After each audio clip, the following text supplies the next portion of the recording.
transition from coming from doing stuff live action from like Stargate and coming over doing it into the voice actor perspective where you're in a booth? Does it feel odd at all? Well, none of my stuff was in the booth. I did all the CGI, so everything that you saw was actually filmed. And what surprised me was how much more tiring it was. When you do quote unquote live action, in any given scene, you can shoot it 20, 30, 40 different ways and times, be it from the wide shots to everyone's close-ups so very rarely do you go full speed. In fact, most of the time you're kind of just saying the lines or reading the lines off camera. This was new for me in that there were 100 some odd cameras over top of us. There was a cameraman, Dory, who actually followed me everywhere, and then a camera right in my face. So there were never any takes off. So you're not, you don't have the luxury of pacing yourself. Every take is 100%, and I wasn't used to that. And I was so exhausted when we first started, just not knowing, well, there is no way to pace yourself. You just go till you're tired, you can't do it anymore. So that was a big adjustment, just how much more physically demanding this was than live action. So for lack of better, you also weren't just voicing Kratos, you were being Kratos in the scenes. Yes. We like, as I said, everything that you, and it's also weird too because we had these huge monitors, so you could see where you were in the scene, but you also, I would also see myself as Kratos. So that took some getting used to also, because in the beginning I would just be watching myself, and I would kind of get distracted, and they're like, Chris, we can tell you're looking at yourself. Oh, but aren't I magnificent? You truly are. I mean, I know I'm a little chubby to be Chris, but I mean, I like the character. Hey, yeah. Missing the mark. If Kratos, had a little too much Dunkin' Donuts, obviously. So going more into this, I mean, again, the development of the character. Have you actually played the game yourself, personally? Like actually played through it? No, but my kids had played it. In fact, when I first got the piece, the audition piece, I called my agents and I said, this is obviously an A-list film. Like, why am I getting the script? This is gonna go straight to offer to somebody, The Rock or somebody. And there was some stuttering and stammering. I said, well, Chris, it's not actually a film. It's a video game. I said, well, then why the hell are you sending it to me? Because I had no desire to do.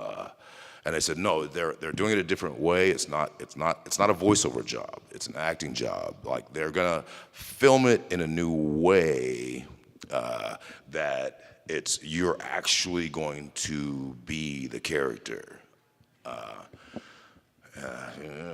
wasn't quite convinced, but so I went in for a meeting and they had me like acting out stuff, which was like giving very specific directions during the meeting, like what they wanted to see, which was disorienting. Because as an actor, you go in,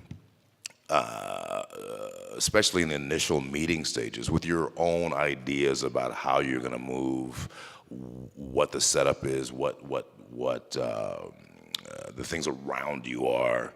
So it was very disorienting that they were saying, no, this you can't, because this is here, or this is over here. And this is my audition, not yours. So I called my agent afterwards, and I said, well, I mean, I think it went okay. I don't know. It's hard to tell. I mean, I did it. So a few days later, they wanted to, they liked it, and they wanted to have a chemistry test. It's like a chemistry test, like with who?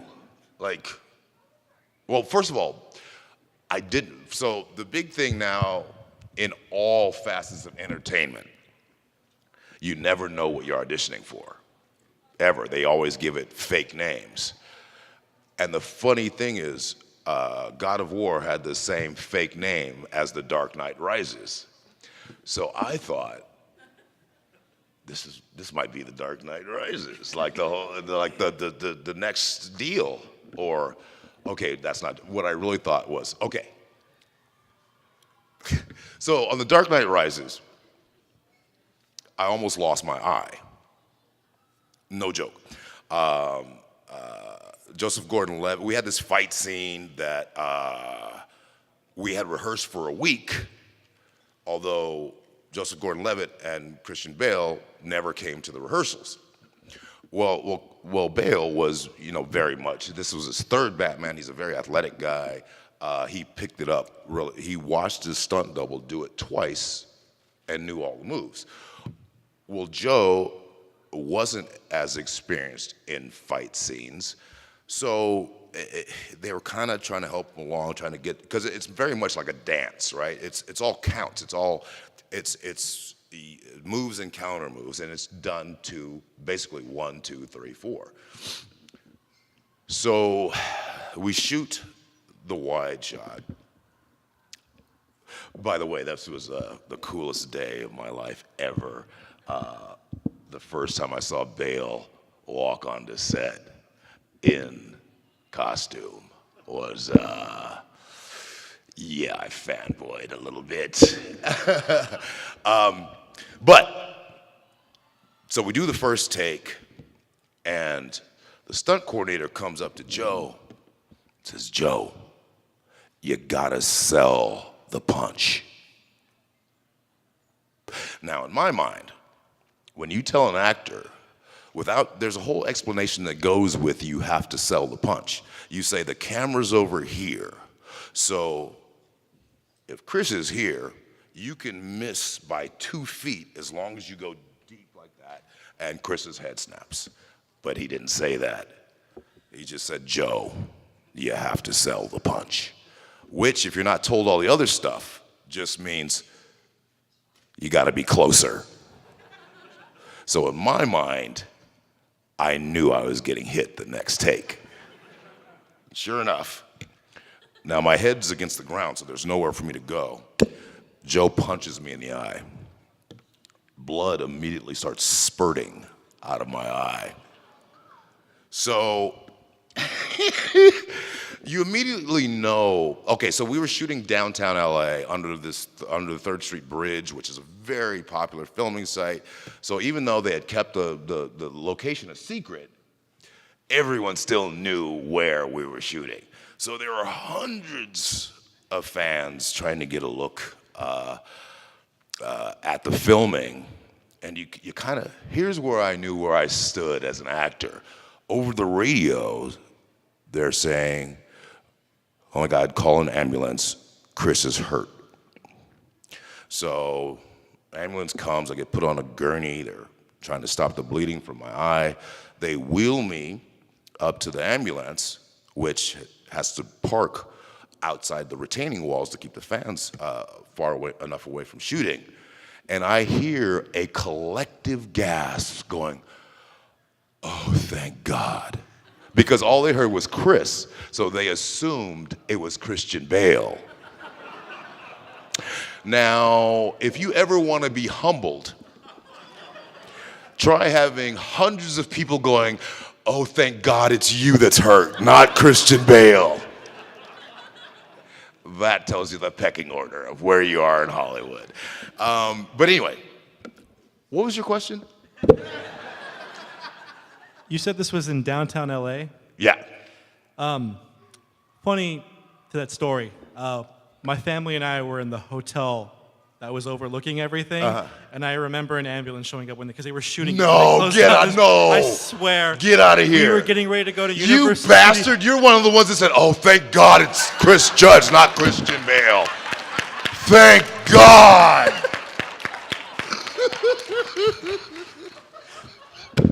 It just goes to show you, small world. Are you kidding? I swear on everything, man. We were getting ready to go to Universal Studios like that week. That is hilarious. Wow.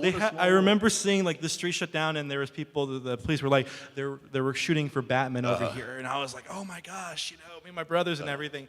And I remember when I was waking up, I was like, we heard an ambulance, and I was looking. I was like, someone got hurt. Which was followed by, oh, thank God. To be fair, we didn't know who got hurt. That's funny. I don't know how I got on that story. Well, thank you for not getting injured. You don't have to, you're good now, right? Oh, then I thought that perhaps it was Inception 2. And this is how it relates, because I go and it was just 3 cuts on my eyeball. So it was no big deal, other than the swelling, and I was starting another job the following day, but whatever. So I go back to collect my stuff because I was gonna actually fly to Virginia to start a new job, first flight the next morning. So obviously I missed that flight, and I had to go back to my trailer and collect my stuff because now I was gonna take the next flight. So I'm in my trailer, and the third AD knocks on the door and says, excuse me, Mr. Nolan would like to see you. So I'm like, he's gonna apologize and say, we'll see you on Inception 2, kid. So I merrily go back to set with my ice pack, and everyone, Joe feels horrible. He's a lovely dude, by the way. Bale feels terrible, and da-da-da. So Nolan comes over and puts it in. He's like, I'm so sorry that happened. Are you ready to shoot the reverse? And I was like, what? He's like, yeah, we still have to shoot the other side of it. But by now, I look like that dude from the Goonies.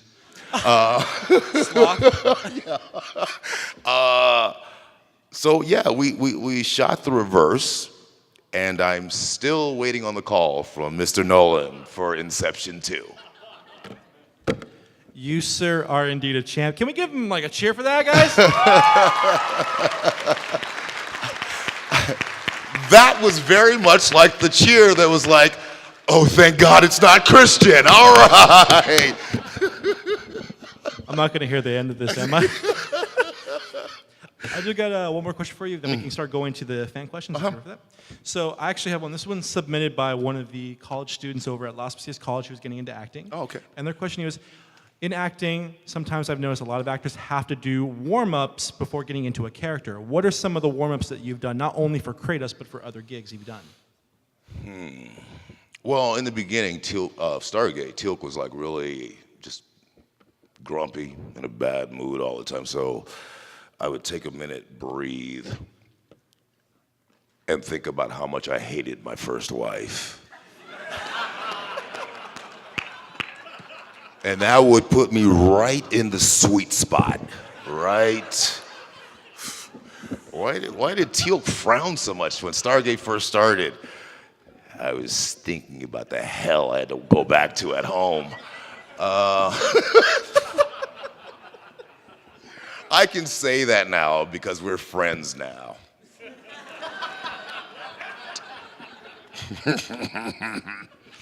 God, she was a... I forgot. How many children are here? Any children? 1, 2, 3, 4. Young children? Still young. Okay. Okay. So I will tone it down out of respect for the young children. We'll do the earmuffs. Well, actually, how much do you cuss at home, sir? No, you look like you might be a prodigious cusser. No, I really I don't do like like real like voice actors, which I don't like doing voice jobs because like the voice actors have like real talent. You know, they have like just at the drop of a hat, they got 100 voices they can do. I got one, deep. That's it. That's my range. There's no, you know, if I have to go deeper, I stay up later, drink a little bit more, and smoke a couple more cigarettes. That's my technique. So yeah, I really don't, you know. And for Teal'c, I mean, there was really no preparation needed for, indeed.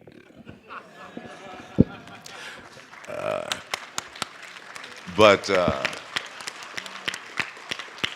that was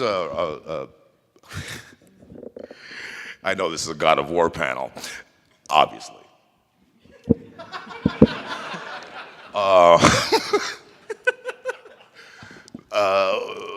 You know, when I did Teal'c, it was kind of, I did kind of have to, I made up a whole backstory for him, which actually became his real backstory as far as leaving a wife and child. So I didn't know him very well. So he was very much a work in progress through the first season or two. If you go back and watch really the first half of the season, he talked very differently. I, for some reason in my mind, when I was constructing Teal'c, thought he would sound like Yul Brynner in The King and I. So the way he talked was very short and clipped, and I pledge my allegiance to this world, you know, very, and then as it went on, it kind of became longer and slower and deeper, and the birds. That is what is strange. There is no sound. I just fell in love with the sound of my own voice. And I would look at the rest of the cast and they'd be like, because I could make 4 words take like 3 minutes to say. So, yeah, but you know, I had to, when they all had to go back home after a long day of shooting and learn lines, I didn't. So I had to find other ways to fill up my evenings. So I discovered the Vancouver nightlife, and I reveled in it. Sometimes it would lead right back into the next day of shooting. So sometimes when there would be 7, 8-page scenes where Teal'c doesn't do anything but raise an eyebrow, sometimes it was very difficult on no sleep to stay awake while these people talked for 7 or 8 pages. So it was I think the first episode that Peter DeLuise directed. We had one of these 8-page scenes sitting around the briefing room table that everyone spoke except for Teal'c. And I fell asleep. Aww. So DeLuise sees this, and I hear from behind the monitor, Chris? Chris? That's exactly what DeLuise sounds like. Are you sleeping? And I sat bolt upright, and I said, no. Teal'c has left his people. He has left his wife. He has left his child. Why would I care about what these earth people are talking about? I am meditating.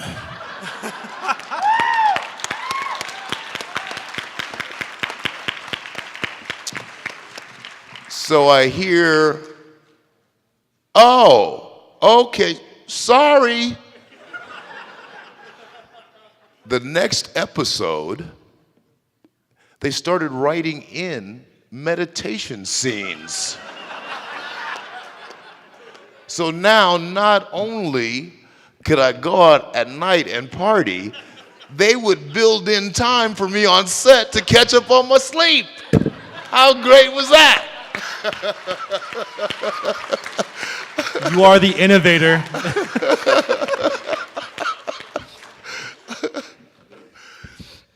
Just hearing you talk about like how, you love the sound of your own voice. I have some friends in the audience who are like, now we know why you like this guy so much. I'm the same way. But that's truly interesting. And I know that, my mom watches a lot of that. And I remember that you were one of her favorite characters, still to this day. I told her, I was like, just a moment before you got here, I was like, hey, Ma, you won't believe it. And she's like, oh my God. So you have a big fan for your work on Stargate. Oh, thank you. Is she single, son? No, I'm just...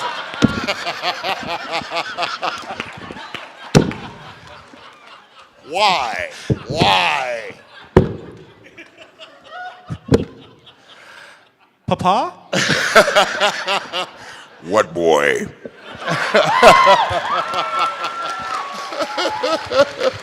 He did the thing.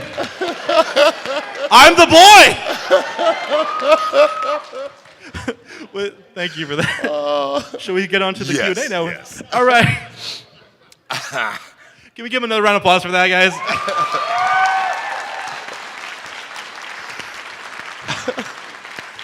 So it wasn't set up for whatever reason, but go ahead and start coming over here one by one. I'll move you guys over here. State your name, of course, and ask your questions.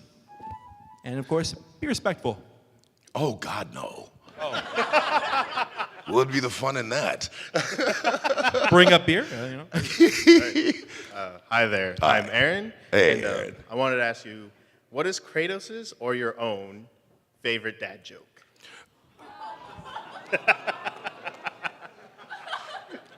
Oh, jeez.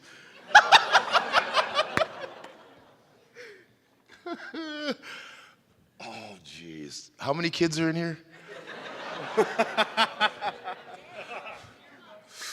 Okay, can I clean this up? We can do earmuffs here. It's actually a Jaffa joke that didn't make the cut.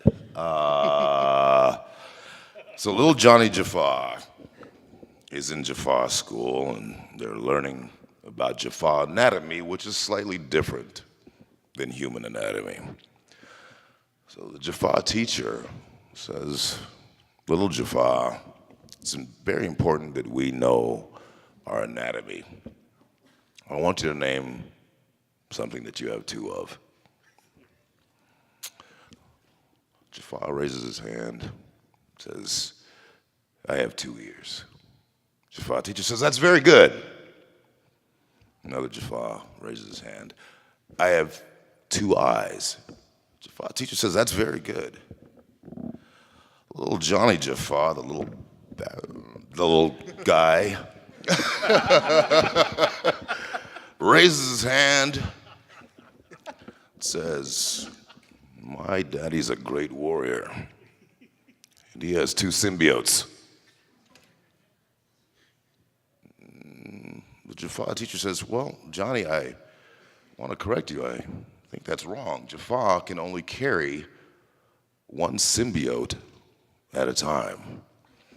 Little Johnny Jaffa says, no, my father, the great warrior, has 1 symbiote that gives him superior healing, strength, and intellect. And he has another symbiote that he brushes my mommy's teeth with.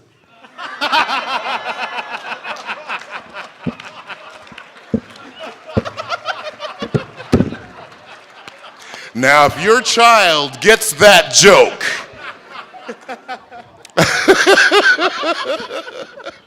if your child gets that joke, I'm calling children's services on you.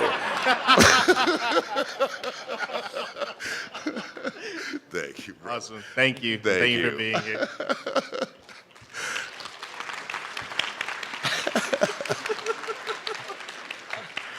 I want you to know I scrubbed that one for your child.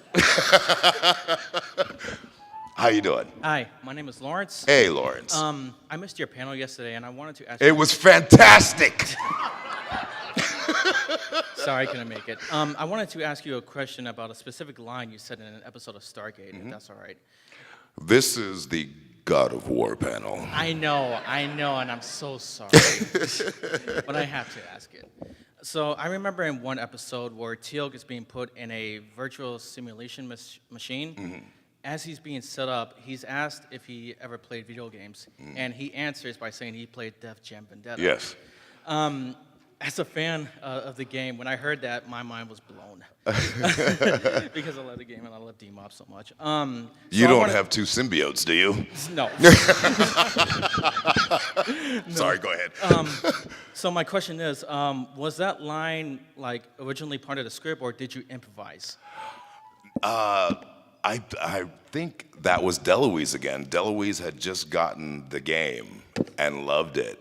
And literally, I think that was DeLuise who put that in there. And I was actually reluctant to do it just because I hate breaking the wall. But yeah, that was one of the times we actually, that was just a nod to Def Jam Vendetta. Yeah. Well, you have a lot of fans who thank you for doing that. Oh, thank you, brother. Right, Appreciate you.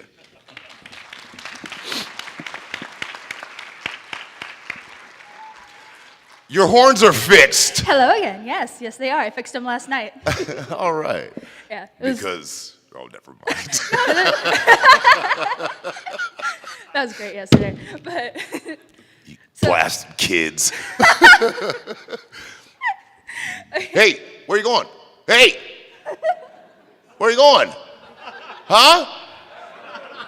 he's going To to the what? bathroom. The bathroom? Yeah. You didn't know you had to go to the bathroom before the panel? This is great. This is great stuff, man. We can confirm that One Punch Man is afraid of Kratos. You know what? We're just going to wait for you to get back. Okay. So, I have a lot of favorite characters from God of War, especially since this is my first God of War game. Oh, welcome. Thank you.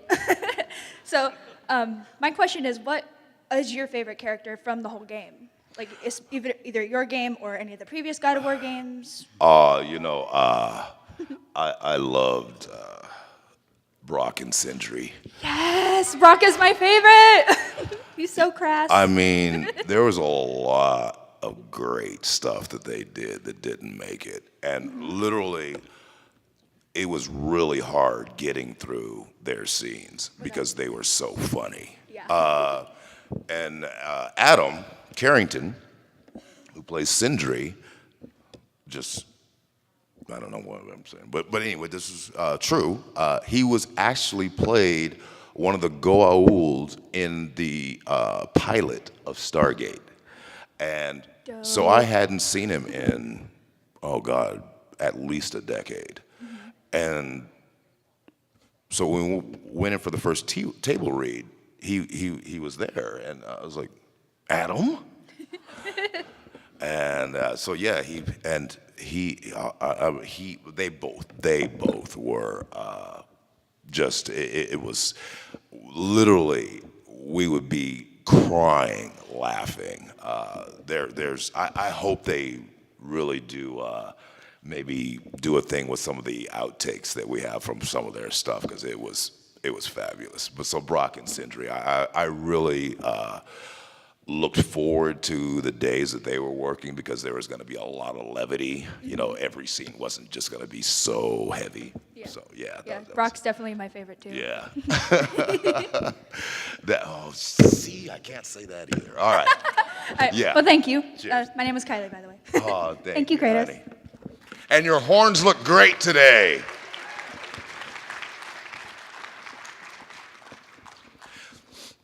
I think you might have forgotten some of your outfit. I assure you, I am as the most temperature-regulated person at this con right now. I don't know what that means, but Amen.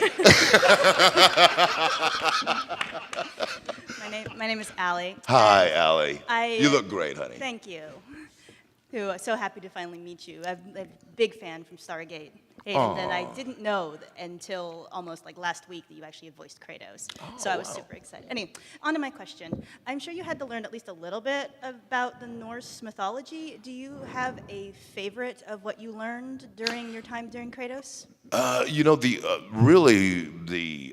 didn't want to, I was saying this yesterday, I didn't want to study Norse mythology because I wanted Kratos to be surprised by situations that he was in. And I wanted to, when Atreus, boy, had to explain stuff to me, I wanted my reactions to be real. So what little I knew about Norse mythology actually came from Stargate, because we did dabble in Norse mythology a bit. So I purposefully didn't do any sort.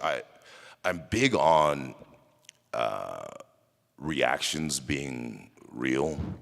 I think it's hard to fake not knowing something that you actually do know. And I'm incredibly lazy.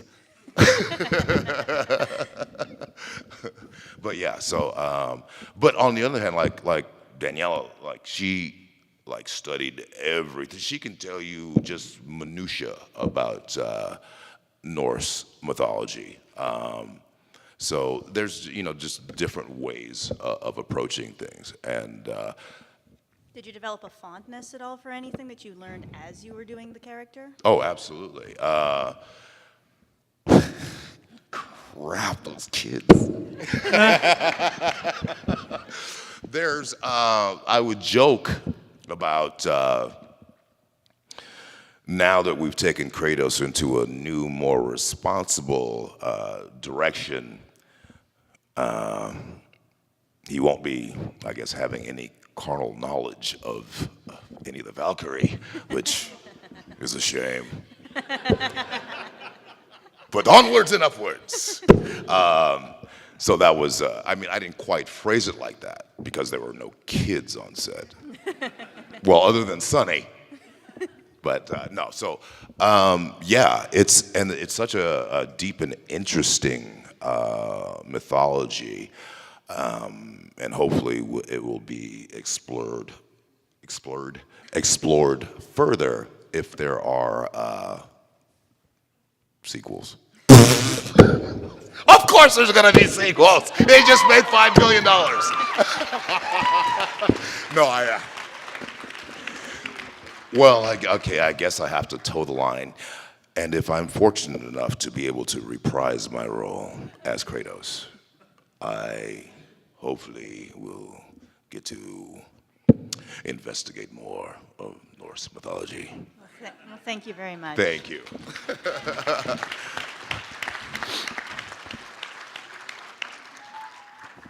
Hello, my name is Izzy. Hi, Izzy. Is that Isabel? Isadora? Isabel. Isabel. So I was wondering what inspired you to do voice acting as like. I don't do voice acting. I just act. Poor girl. You'll never date a black man now, will you?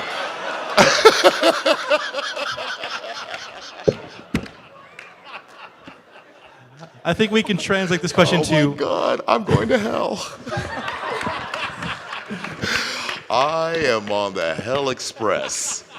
I think we can translate this to what made you want to get into acting. Oh. I got you. What? What was the question? What? We're going to translate to Oh, what made you want to get into acting. I was very fortunate in that, when you're young, you go through all these different things that you want to do, especially for a boy. It's a fireman or a policeman or a football player or a baseball player or whatever, OBGYN, whatever. I don't know, whatever young boys dream about. If your children know what an OBGYN but I, from as early as I can remember, only wanted to be an actor, and it never wavered. I can remember the day I knew I wanted to be an actor. I watched a movie called Sounder. It was a story. I don't know why I've been drawn to this my whole life. A boy grows up without his father. His father goes to jail, and his best friend is his dog, Sounder. And Sounder dies at the, I know, right? So I remember being a kid, a very young kid. Hey, where are you going? Hey, I'm in the middle of a story, dog. That's rude. So I remember I was like in tears, I was broken watching this, and I was like, that's how I want to make people feel. Okay then.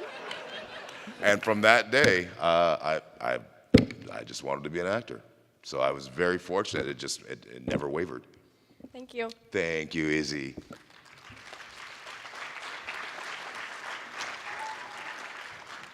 So, hello, I'm Griffin. and Griffin? Griffin. Griffin. Yes. Griffith, The- how you the doing? mythical beast, yes. Yes. So I'm going to also go a little off script and ask about Stargate. The difference between Richard Dean Anderson and Ben Browder as commanding officer, what was that like? Like night and day. They really are that different. Well, Rick, gosh. Rick kind of danced to the beat of his own drummer. With Rick, you never really knew what you were going to get. He was like a box of chocolates. I'm not sure how that goes. But anyway, Ben was more, it was weird. Rick was all about getting a laugh. And I really think that's one of the reasons that Stargate lasted so long was its inherent sense of humor. And, doo-doo flows downhill. So that all came from Rick. That innate sense of humor that Stargate had about itself. Ben was a workaholic. I had pretty much stopped doing my own stunts probably season 6 or 7, because I turned 40, and I just thought this is a young man's game, doing your own stunts, and then Ben comes, and Ben's doing all his own stunts, which meant I had to start going back to doing, I mean within reason, not walking through fire and stuff like that, but the running around and diving around and all that stuff that I didn't want to do. So I had to, but Ben brought this new, fresh, and because we were all getting kind of tired, but Ben and Claudia and Bo all brought this brand spanking new shiny energy to it, and it really did reinvigorate all of us, and we kind of had a renaissance, if you will, but yeah, Ben really knew his lines, really stuck to the scripts, and knew them inside and out, knew your lines, his lines, the guest stars' lines. Rick didn't know anybody's lines. Rick didn't know his own lines, nor did he care to, which worked because he knew in any given scene what would be funny. So it worked, but also it worked with Ben because our writers were funny. So it was two totally different processes. Rick was more like kind of the Wild West. You just kind of show up and just rode whatever horse you came in on, and with Ben, you knew the horse you were going to be on. You know what I mean? And it was going to be kind of more like clockwork and smoother. But yeah, Ben's work ethic was just, and not to say that Rick's wasn't, but Ben's work ethic was just incredible. How much he put into it. Well, thank you for your service to television. Hey, thank you very much.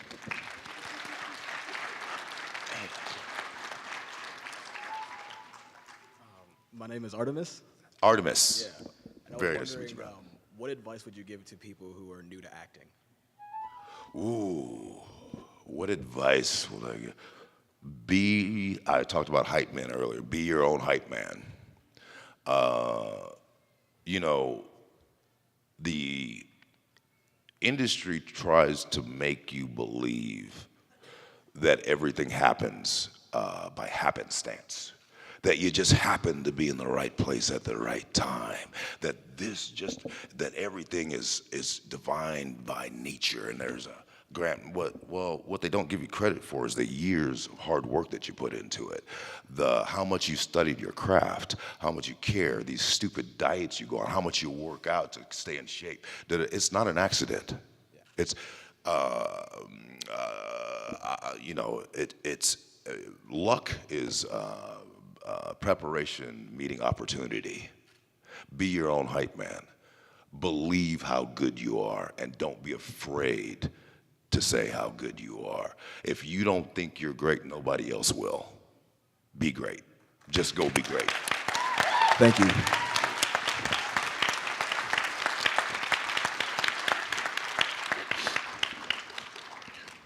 I started that slow clap, by the way. That was me.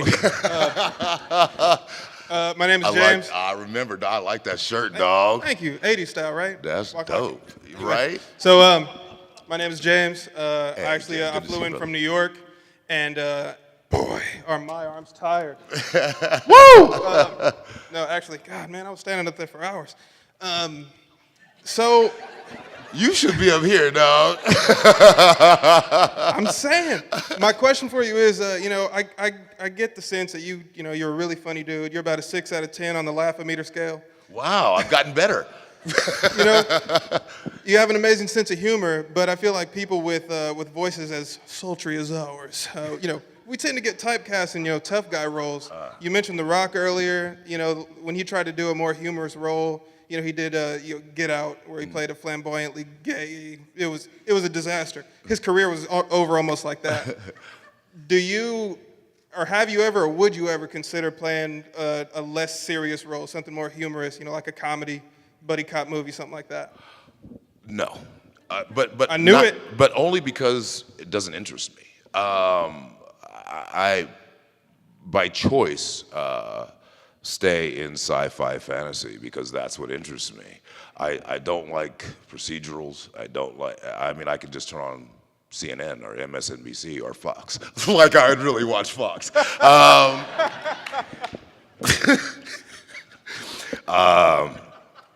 So yeah, I don't, the world is in a dire enough state. I don't want to do that for a living also. I prefer to, remember like when sci-fi was hopeful and exploratory and about what's out there and meeting people and not killing them? Or that the world is ending tomorrow. Remember when sci-fi used to be great? That's kind of what interests me. I was very close to playing a transgendered character in this series I did called Gods and Secrets. And then, unfortunately, I ended up playing the president, which is where one goes. If you're not playing the transgender character, you play the president. There's a joke there too, but I don't want to offend anyone. So yeah, it's if I have no limits or no boundaries on what character what types of characters I would play within the sci-fi or fantasy world, but just as speaking generally. I have no desire to do any sort of show that's Like based a on sci-fi clown. You wouldn't do that. Oh, of course I would. Oh, okay. Oh, yeah. Anything in sci-fi or fantasy, no matter what it is, I'd be open to doing it. It's genres that you can dream, that you can be whoever you want to be. I think that's what's great about. Look around. Look at the diversity here. Look at everybody here in this room, in this convention center, while you are here, you are in this safe enclave and you can be whoever the hell you want to be. And as soon as you walk out there, you can't. That's what I would love. That's what I want my work to be. I want to be free to be whoever and to dream. There's no boundaries. There's no limitations on anything, you know. And so that's what I'll do for the rest of my career, no matter how long or short it is. I mean, I'm gonna stay within sci-fi and fantasy. That was powerful. Thank you. Thank you, James. Appreciate you. Good question, man. You want to stand? You can just hand it to him. Appreciate you, brother. Hey. Hey. So And you are? My name is Tyler. Tyler. Good to see you again. Hey. So I was thinking about kind of like how video games are recognized as like a serious medium for storytelling, and When did that start? That's sort of like what my question is about, where we're sort of like in this kind of transitional period where stuff like God of War and some of the Naughty Dog stuff, as well as the stuff that Kojima is starting to make, which actually is integrating more actors and more people who usually are really acclaimed people who usually aren't seen inside of this industry. Where do you think that, why do you think that there was that period, and is that period where video games were sort of spurned and were not seen as a space for serious storytelling, and how and in what ways do you feel like that sort of space is emerging, and why? Well, I think our entertainment kind of is the reflection, but the inverse. It's the negative to the positive of what, or the positive to the negative of what society is. So I think when society's in a great place, and or whatever, there's the economy's good. Well, I don't know, whatever it is. Then you have this proliferation of these games where you could just go out and kill for no reason, because that's not what was happening in the world, at least in the world that most of us know. But now that the world is the world is a darker place. I think our entertainment is reflective of that. In our escapism, we don't want people just killing for no reason, because once again, we can just turn on the news and see people killing for no reason. I think people want there to be stories of hope and of perseverance and of, maybe good does win out over evil. Maybe the future is hopeful. Sci-fi wise, I call it, let me preface this by, I was a huge fan of Battlestar Galactica, the reboot. Oh, and the original. But the reboot I thought was fantastic. But it screwed sci-fi. And I call it the curse of Battlestar, because every sci-fi show wanted to be Battlestar. So, which is fine, it was the execution of Battlestar was fantastic.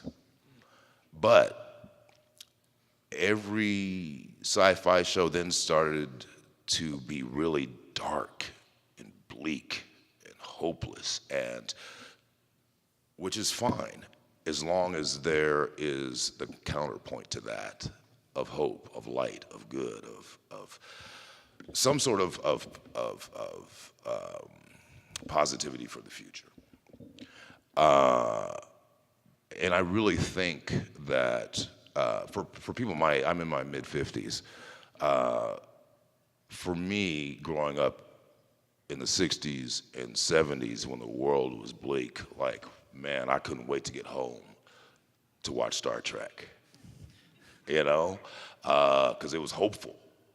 It showed different people could get along. It showed, and I think where we are now, man, we need that again, and I really think that, but to answer directly your question, I think now that is why there's so much more storytelling in gaming, because the old way of just having a character walk around and just blow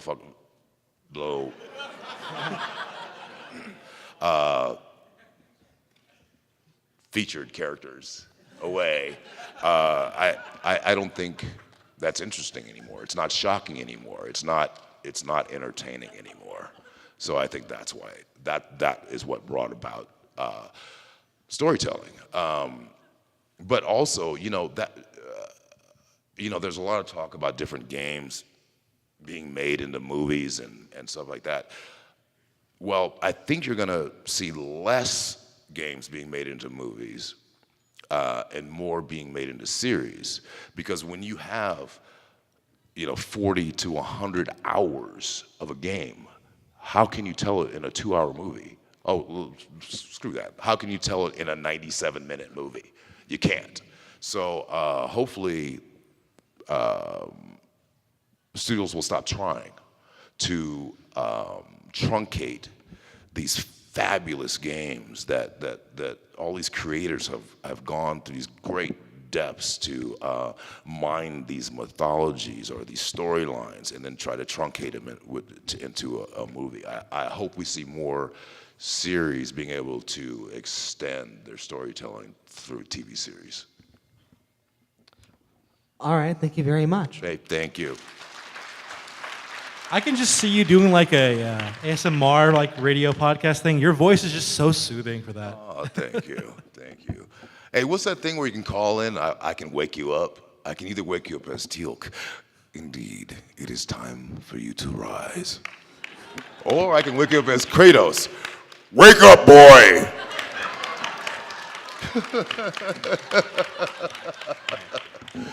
Hello, Mr. Judge. No, Mr. Judge was my father, and he was. All right. I mean, oh shoot. Not important. I'm sorry. I do apologize. Not important. And what you are? I am Tony. Okay, I thought I stumped you for a minute. I was trying How to you think doing, of Tony? I was trying to think of what to refer to myself as in this situation. Okay. All right. My question to you is, have you ever or would you find yourself in a situation where you talk to yourself in characters you have played? For example, in your most recent development, in a strong, muscular, hard-headed Kratos talking to an intellectual like, say, Lex Luthor. Tony, that would make me clinically insane. It's great, isn't it?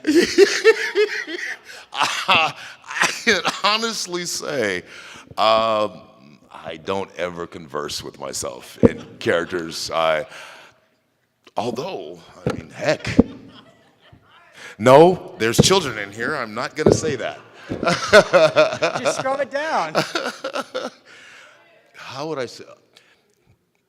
In case I were ever to enjoy some alone time,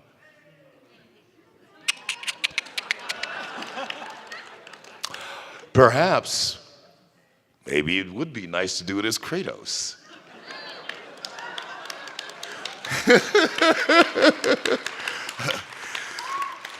Boy, you are magnificent. I think we'll leave it on that note. Get out of here, Tony. Thank you, brother. Last question for the Q&A. Oh my God. You know, my mother, like, when you guys post these, like, my mother watches these, and literally, she will just call and go, boy, what were, yeah, she does call me, what were you thinking? I was like, Mama, I don't know. I have no idea. Hi, my name is Junior. Hey, Junior. So, quick question. How many times have people asked you to do your variation of boy in different languages? Because I can't hear mijo from my dad anymore. I just hear boy. Mijo. No, that's the first time. No one's. Has anyone played a different God of War in a different language? I played in Spanish. You play. So do they actually? Do they say boy or do they say mijo? They say chico or Chico. muchacho. Yeah. Muchacho. Ooh, that's kind of cool. Muchacho. Muchacho, you are el magnificente. Excuse me, I'm just going to be alone right now. No, I'd never thought of that. how it would sound. Does anyone who speaks different languages? Who speaks a different language besides Spanish? Because we know what that one is. Who speaks a different language? What do you speak? Ebonics? Man, that ain't been a language since George Bush was in office.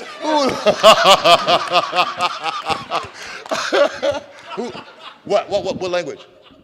What language? So say boy in Malawi. You don't know how to say? Sod? Sod. Sod. We got her over here on the mic. French? Garçon. Garçon. Oh, that's kind of, I like that. What, yeah.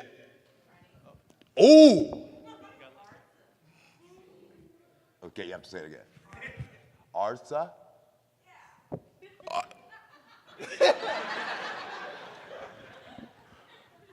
Arsa. Is that right? Is that right? Is that close? Oh. One more, wait, one more language. Real Egyptian? Russian. Oh, what a perfect way to end the panel. Collusion. Oh, no, I'm sorry. Sorry. Oh my God, I hope my taxes are right.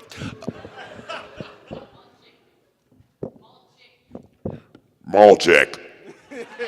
That almost sounds right in Russian, doesn't it? Malchik. Hello, may I speak to President Trump? Malchik. Thank you very much, sir. Hey, thank you, Junior. And thank you all.